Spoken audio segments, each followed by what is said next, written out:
My name is Mark MacGann. I'm a former senior executive at Uber, and I'm here as a whistleblower.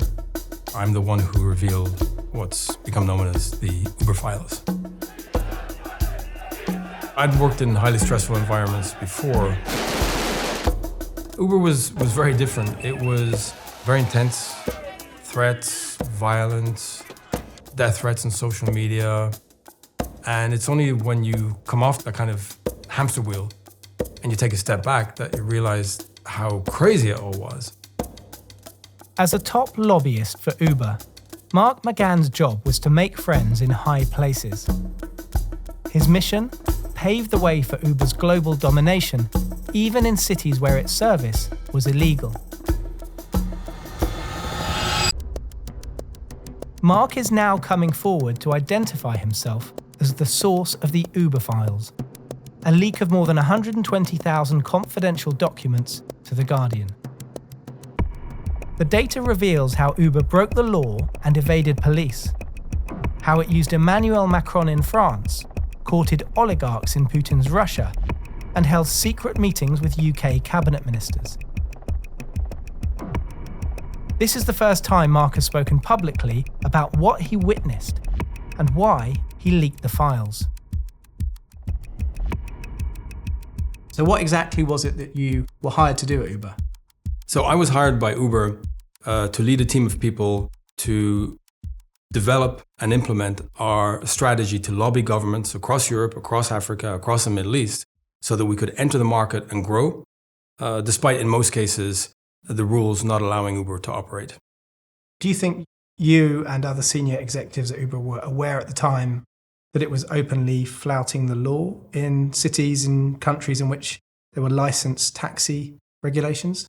Well, in most of the countries under my jurisdiction, Uber was not allowed, was not authorized, was not legal. So is it fair then to say in simple terms, the strategy was to knowingly break the law and then change the law? The mantra that people repeated from one office to another was the mantra from the top. So don't ask for permission, just launch, hustle, enlist drivers, go out, do the marketing, and quickly people will wake up and see what a great thing Uber is. When you're meeting with presidents, prime ministers, chancellors, city mayors, how difficult was it for you to get those meetings for Uber? It was, I think, unprecedented in my career to have such easy access to senior members of government, heads of state. It was intoxicating. And I think Uber was at the time in the tech world, perhaps in the broader business world, the hottest ticket in town. And to a certain extent, both on the investor side and also on the political side, people were almost falling over themselves in order to meet with Uber and to hear what we had to offer. One of the things we keep seeing as we've been combing through this data, we found lots of examples of you and other Uber executives meeting with UK cabinet ministers, but these meetings were never declared. Like the public would have no reason to know that they'd taken place. Why was that? Well, perhaps these were just a series of administrative oversights, or perhaps it was preferable to keep some things quiet. I don't know. You'd have to ask the politicians. Or what do you think the answer is? Everyone has friends, and people were accepting requests from their friends, and people were reciprocating, and it was no one's interest for that to come to the fore, for that to be made public. So these are basically secret meetings? These are the cozy networks that have existed for so long, but still manage to change shape, but still exist. Access to power is not something that is democratized.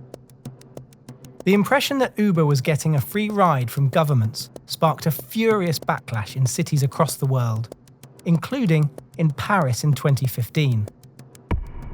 Uber's former chief executive, Travis Kalanick, responded to strikes by taxi drivers by ordering a counter-protest.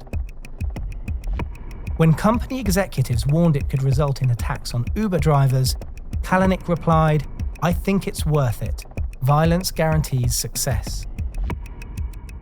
When Travis said, "violence guarantees success," what did you think he meant by that? I think he meant that the only way to get governments to change the rules and legalize Uber and allow Uber to grow as Uber wished would be to keep the fight, to keep the controversy burning. And if that meant Uber drivers going on strike, Uber drivers doing a demo in the streets, Uber drivers blocking Barcelona, blocking Berlin, blocking Paris, then that was the way to go. Isn't that dangerous? Of course it's dangerous. It's also, in a way, very selfish, because he was not the guy on the street who was being threatened, who was being attacked, who was been beaten up, and in some cases, shot. Uber's aggressive tactics were not just endangering the lives of drivers. As the public face of Uber in Europe, MacGann became a target for taxi drivers who were angry at their loss of livelihoods. In their eyes, he was an international criminal. I started getting insults on Twitter. I started getting shouted at airports, train stations, to the extent that taxi drivers were following me around. They were recording where I lived. They were banging on the door. They were posting pictures online of me with friends, with the kids of my friends. And I started to get death threats on Twitter. So Uber said, okay, we need to protect you. So they forced me to have bodyguards anytime I left my home, which was all the time since I was traveling all the time.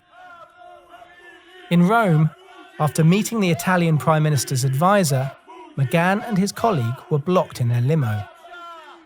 We got into a car and we were blocked by an angry mob of taxi protesters and really treating us as if we were the enemy. This is something I'd never encountered. And the anger and hatred that I witnessed firsthand, I don't hold it against those people who were doing it. Here's a company that was willing to break all the rules and use its money and its power to impact, to destroy what they believed to be, to destroy their livelihoods. So they needed somebody to be angry at. They needed somebody to shout at. They needed somebody to intimidate, somebody to threaten. I became that person. Do you hold Uber responsible for the threats you were facing, for the hostile environment that you were working in? I hold Uber responsible for the fact that the company didn't change the way it behaved. Its response to violence against one of its senior executives was to give the guy bodyguards. There was no change in behavior, no change in tactics, no change in tone. It was keep the fight, keep the fire burning. Could you not have done more at the time you were working at Uber to complain about some of these practices internally? This was not a culture where you could actually stand up and question the company's decisions or the company's strategy or the company's practices. So ultimately, I realized that I was having no impact, that I was wasting my time at the company. And that feeling at that point in my career, combined with the fact that I was worried not just for my own safety, but the safety of my family and my friends, I resigned. How would you respond to the suggestion that you're leaking this material out of vengeance against the company? I think people need to look at the facts that I'm helping to expose. Certainly, I have had my grievances with Uber in the past.